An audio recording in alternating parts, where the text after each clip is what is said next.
for death situation, right? But we are in a situation where we are, every day we come in and it is extremely high stress. Every decision that we make, it is a decision we make under fire. If you're not doing your pre-market routine, if you're not taking the time, this is one of the main things that we work on in our program, is working on you with that trading psychology. How do I maintain my composure under fire? How do I maintain my discipline when it feels like the world is crashing in, when I've got 15 things going on at once, when my positions are going against me and news events just hit the wire and the market seems to be going crazy? How do I do that? And it goes back to the pre-market, of the visualization of picturing out how that trading day is going to go. What are all the possible things that could happen? What are all the possible different scenarios that I could encounter today? And how am I going to deal with each one of those? How am I going to follow my rules every single time, no matter what the market brings at me?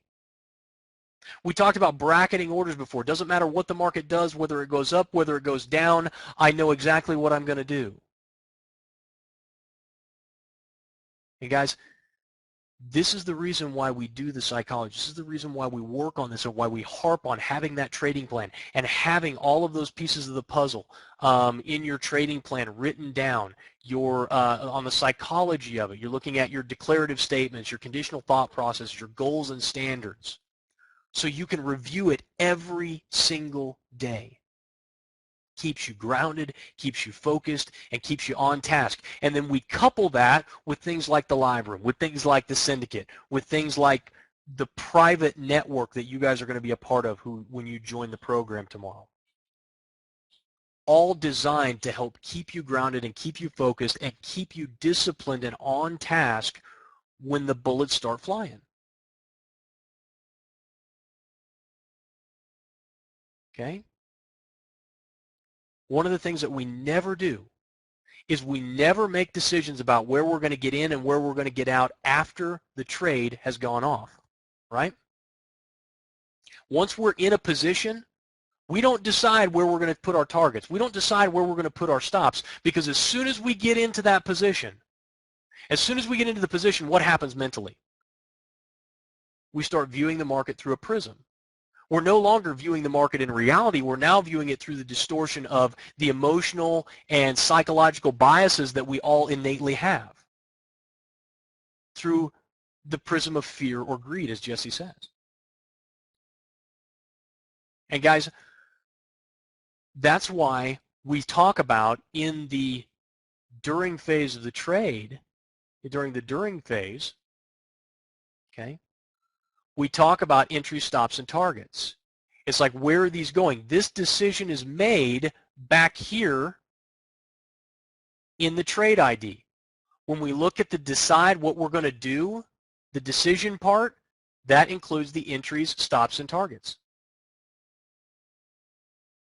We have to decide, okay, where am I getting in? Where am I entering this trade? Just like Akil was showing you on the chart before. He does all of his analysis. He finds his potential reversal zone. He finds his kill zone up there. And then what does he do? He says, okay, now that I'm here, what's my plan? If I enter the market, if I short the market right now, where do my stops have to go? Where do my targets have to go?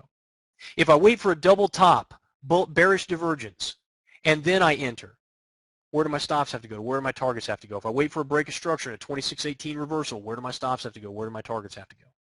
Before the trade ever goes on. Because guys, when you're in the heat of the moment,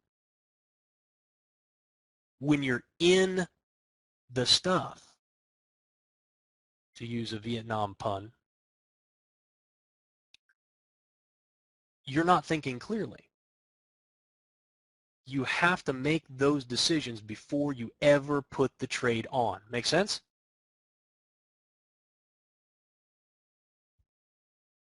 Yes? Yeah.